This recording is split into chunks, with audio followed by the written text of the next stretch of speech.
Hey guys, I am back from the moon. As everybody knows, was San Francisco and LA. I had a spectacular time at Tuffy's Ball. I had a wonderful week.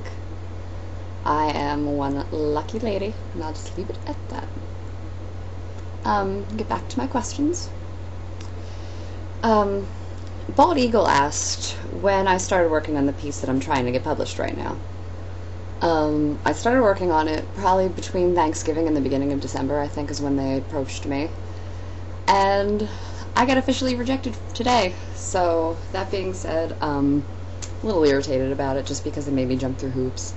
And essentially, this is the thing that they told me, that I sounded pretentious and that I was trying to be the smartest writer in the bunch, blah blah blah. I talked to one of the associates who is helping me look for other places to kind of shop this, the work that I have done, because he completely believes that what I'm doing is something that needs to be out there. Just not with the company that he unfortunately is working for right now. So if anything, I did a little networking and we'll see what happens. Choku666 asked what the last thing I read that changed the way I thought was.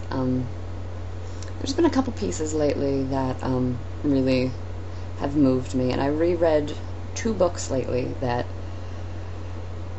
kind of reinforced some things that had changed me when I was younger, that now, a couple years later, reading again in different situations in my life have helped. And one of the books is The Perks of Being a Wallflower, and the other is Geek Love. And they're both very appropriate for certain things that are going on in my life at the moment. So they, for being works of fiction, kind of ended up being a bit in the self-help department, I suppose. Colonism asked me 2 things. He asked me if I believed in ghosts, which I feel kind of funny saying this, but I do to a degree. I believe that they're spirits.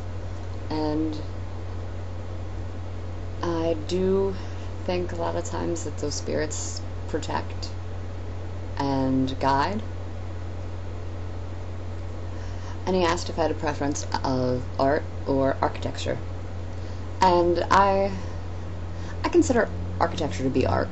You know, a lot of times the museums that hold these pieces are just as beautiful as the pieces themselves. And I could spend a whole day doing an architecture tour the same way I could spend a whole day going to museum to museum. It really, the people that create these massive buildings, or, the people that created old Victorian homes, just in general, there's something, structure itself is it's a very, very beautiful, expressive thing, and it's functional, and I think that's quite neat, that something can have such a statement and yet be a home to something or someone.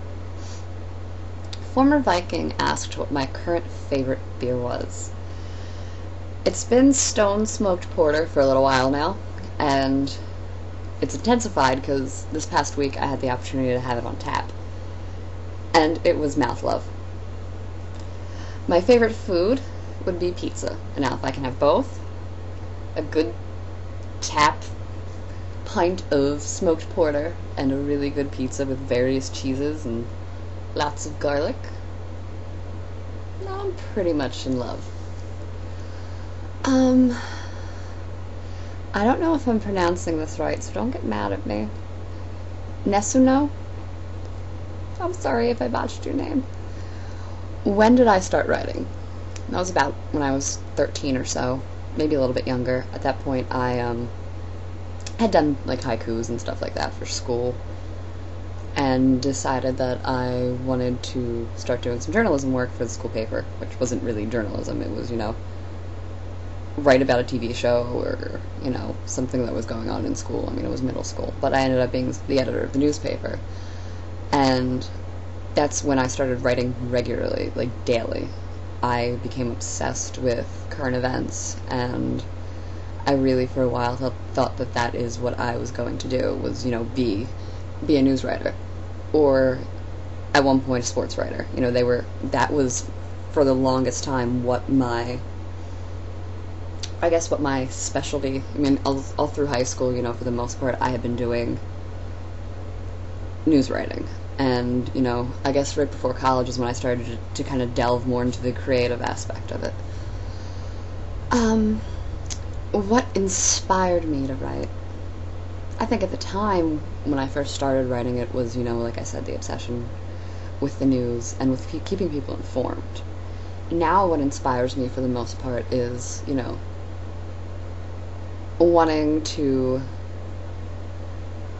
I guess, let go of these ideas that I have and these thoughts. And, you know, I don't want to fool myself and think that, you know, everybody wants to read what I write, but, you know, I think that some of my stuff is worth getting out there, and I think that moves me to a degree is, you know, if what I read could change the way that somebody thought about themselves or thought about fiction in general. I don't know.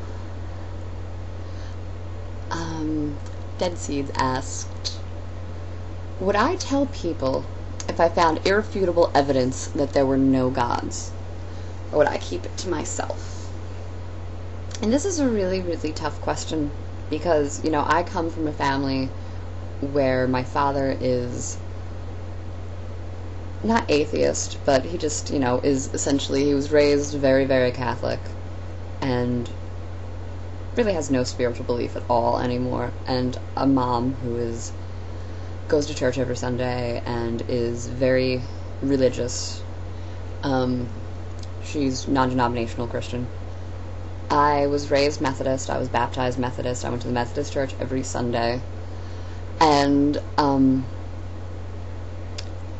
I think that people's faith in a God gives them that faith and hope.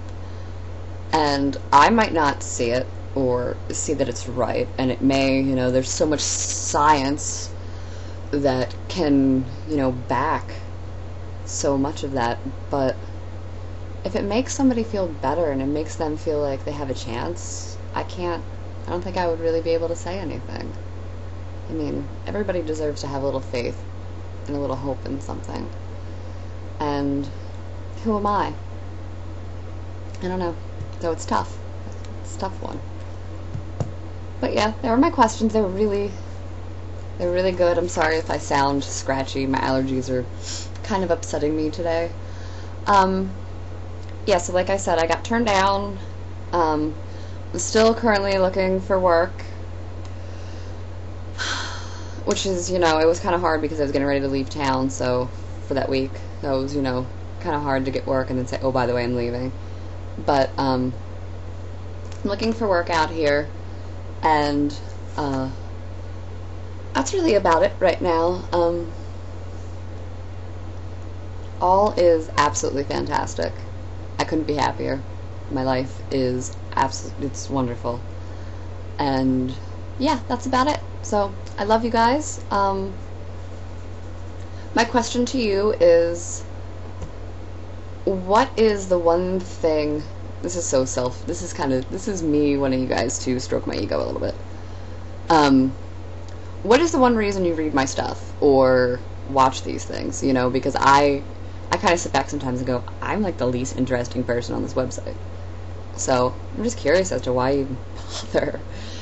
I appreciate it, and I really try to, you know, communicate with you guys as best as I can, because, you know, I have some lifelong friends on here, and you guys are important to me. So, I love you.